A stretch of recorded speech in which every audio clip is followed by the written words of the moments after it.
Learning about politics can be confusing and discouraging. It seems the more we learn about what's going on around us, the less we really understand. So much of what happens in the world is done at the hands of very powerful people, and it feels like there's nothing we can do to change the outcome. It feels like we can't even find one issue we can all agree on. The only thing we can seem to agree on is that it's time to be very angry.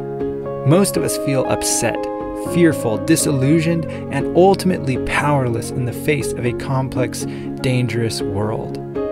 But this situation isn't actually new. The world has always been a tumultuous place where earthly kings and kingdoms shake the world. The prophet Daniel was once shown a vision of how world history would play out around the people of Israel. Daniel was a captive in Babylon at the time, and the king of Babylon had a dream about a giant statue made out of different kinds of metal.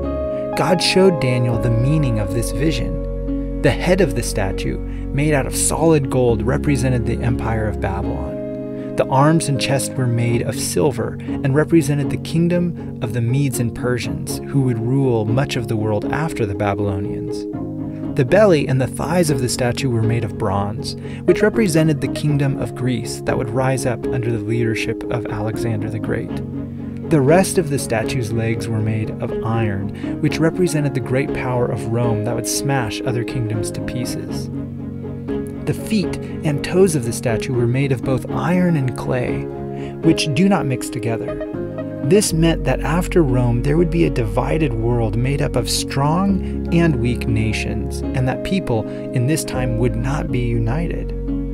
But the point of the story is not to retell all of world history, or predict the turmoil of world powers.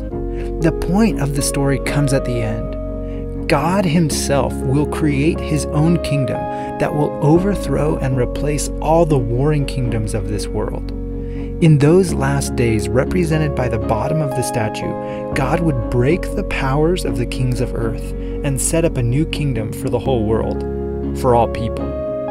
The history of our world, with all its complicated politics, is going somewhere.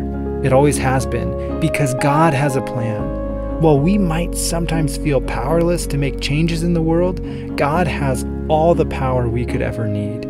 He is guiding history towards a final, happy ending. The only question is, will you be a part of this new world?